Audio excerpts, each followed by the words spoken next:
ప్రజల గోస బీజేపీ భరోసా cycle motor యాత్రలో భాగంగా గ్రామాలు తిరుగుతున్నప్పుడు ప్రజలందరూ కూడా ఒకటే పనిగా బిడ్డ 57 ఏళ్ళు నిండిన వాళ్ళకు పెన్షన్ ఇస్తా అని చెప్పిండ్రు.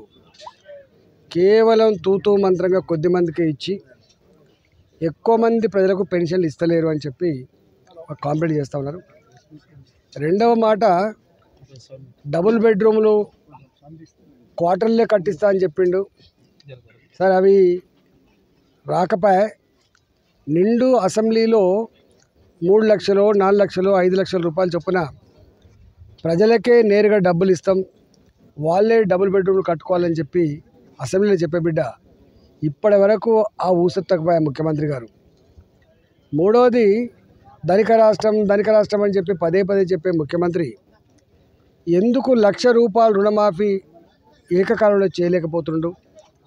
దానివల్ల మేము వడ్లమ్ముకున్న పైసలు, రైతు బంధు వచ్చే పైసలు, పెన్షన్ పైసలు దాచుకున్నా కూడా బ్యాంకులు జమ చేసుకుంటున్నాయి.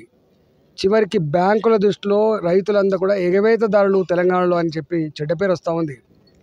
మాకు మళ్ళీ పంట రుణం తీసుకుందామంటే పంట రుణం వస్తలేదు. పిల్లలు చదివించుకుందామన్నా, పిల్లలని ఫారెన్ పంపాలన్నా కూడా ఎడ్యుకేషన్ లోన్ కూడా రావట్లేదు. బిడ్డ ఎందుకు ఇంత కోపం మా రైతాంగం మీద అని చెప్పి రైతులు అడుగుతూ ఉన్నారు.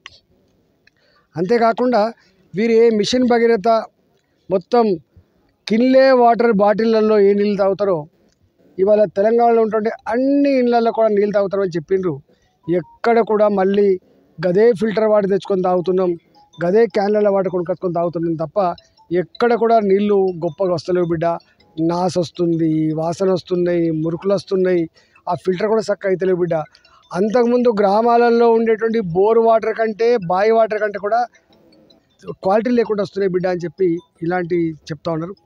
అంటే పెన్షన్ల ఇష్యూ కాకుండా నిరుద్యోగ యువకులు అయితే కష్టం ఉన్నారు. వాళ్ళు నౌకర్లు వేస్తామని చెప్పిండు, నోటిఫికేషన్ ఇస్తామని చెప్పిండు, ఇప్పటిదాకా ఇవ్వకపోతే నౌకరి వచ్చేంత వరకు తల్లి మీద తండ్రి మీద భారం పడకుండా హైదరాబాద్లో చదువుకోవడానికి 3,110 రూపాయలు ఇస్తా అని చెప్పిండ్రు. ఇంతవరకు ఆ డబ్బు కూడా ఏ ఒక్క యువకుడు కూడా ఇస్తలేరు. కేవలం బై ఎలక్షన్లు వచ్చినప్పుడే ప్రజలు గుర్తుకొస్తారు, బై ఎలక్షన్లు వచ్చినప్పుడే దళిత బంధు గుర్తుకొస్తుంది, బై ఎలక్షన్లు వచ్చినప్పుడే గిరిజన బంధు గుర్తుకొస్తుంది తప్ప పడకుండా హైదరాబాద్లో చదువుకోవడానికి 3,110 రూపాయలు ఇస్తా అని చెప్పిండ్రు. ఇంతవరకు ఆ డబ్బు కూడా ఏ ఒక్క యువకుడు కూడా ఇస్తలేరు. కేవలం బై ఎలక్షన్లు వచ్చినప్పుడే ప్రజలు గుర్తుకొస్తారు, బై ఎలక్షన్లు వచ్చినప్పుడే దళిత బంధు గుర్తుకొస్తుంది, బై ఎలక్షన్లు వచ్చినప్పుడే గిరిజన బంధు గుర్తుకొస్తుంది తప్ప బై ఎలక్షన్లు లేని జాగాలో అభివృద్ధి జరగదు, పెన్షన్లు రావు, ఈవెన్ మహిళలకు కూడా ఈ డబ్బులు రావు. ఇవాళ ఇంకా 4 డిమాండ్లు ఉన్నాయి. మహిళలందరికీ కూడా గత 3 సంవత్సరాల కాలంలో పావలా వడ్డీ పేరిట వాళ్లకు రావాల్సిన 3,750 కోట్ల రూపాయలు ఇప్పటి వరకు వాళ్ళకి రిలీజ్ చేయలేదు. మహిళలే స్వయంగా వాళ్ళే ఇప్పుడు వడ్డీ కట్టే పరిస్థితి వచ్చింది. కేంద్ర ప్రభుత్వం ఇస్తాను తప్ప రాష్ట్ర ప్రభుత్వం మాత్రం ఇస్తలేదు. గొల్ల కుర్మలు అంటున్నారు, మేము గొల్ల కుర్మలము, మేము ఊర్లలో గొల్లలే పైసలు తిన్నారు, గొల్ల కుర్మలే పైసలు తిన్నారని చెప్పి మేము బదనాం అవుతున్నాం. వాస్తవంగా ఆ గొర్రెల పైసలన్నీ కూడా బ్రోకర్లు తింటారు, అధికారులు తింటాను తప్ప మాకు వస్తలేవు. మాకు ఫస్ట్ విడత గొర్రెల స్కీములో 20,000 రూపాయలు 25,000 రూపాయలు కూడా రాలేదు బిడ్డ లాభం. కానీ ఈసారి 1,75,000 రూపాయలు ఏదైతే చెప్తుండ్రో నేరుగా 41,750 రూపాయలు మేము కడతాం. మిగతా డబ్బు అంతా కూడా మా అకౌంట్లలో కనుక జమ చేస్తే మేమే గొర్రెలు కనుకొచ్చుకుంటాం బిడ్డ, లేకపోతే ఈ బ్రోకర్లు బతుకుతున్నారని చెప్పి గొల్ల కుర్మ అనే పరిస్థితి వచ్చింది. అదేవిధంగా దళిత బంధు కోసం గిరిజన బంధు కోసం ఏదైతే అనౌన్స్ చేసిండ్రో ఎన్నికలు వచ్చిన దగ్గర మాత్రమే కాకుండా ఎన్నికలు లేని దగ్గర కూడా పేదవాళ్ళకు, పేద దళితులకు, పేద గిరిజనులకు ఇది ఇవ్వాలని చెప్పి కూడా వాళ్ళు డిమాండ్ చేస్తారు. ఇవన్నీ కూడా కేవలం మాయల మరాఠీ లాగా ఒక బ్రోకర్ లాగా వ్యవహరిస్తున్న ముఖ్యమంత్రి తప్ప ఒక స్టేట్స్మెన్స్ లాగా పరిపక్వత ఉన్నవాడిలాగా ప్రజల మనిషిలాగా ముఖ్యమంత్రి వ్యవహరిస్తలేరని చెప్పి ప్రజలు భావిస్తారు. అందుకనే ఇక నమ్మేది లేదు బిడ్డ, తెలంగాణలో కేసీఆర్ మాటలకు విలువ లేదు బిడ్డ, ఆయన చెప్పే మాటకును చేసే పనికి పొంతం లేదు బిడ్డ అని చెప్పి అంటారు.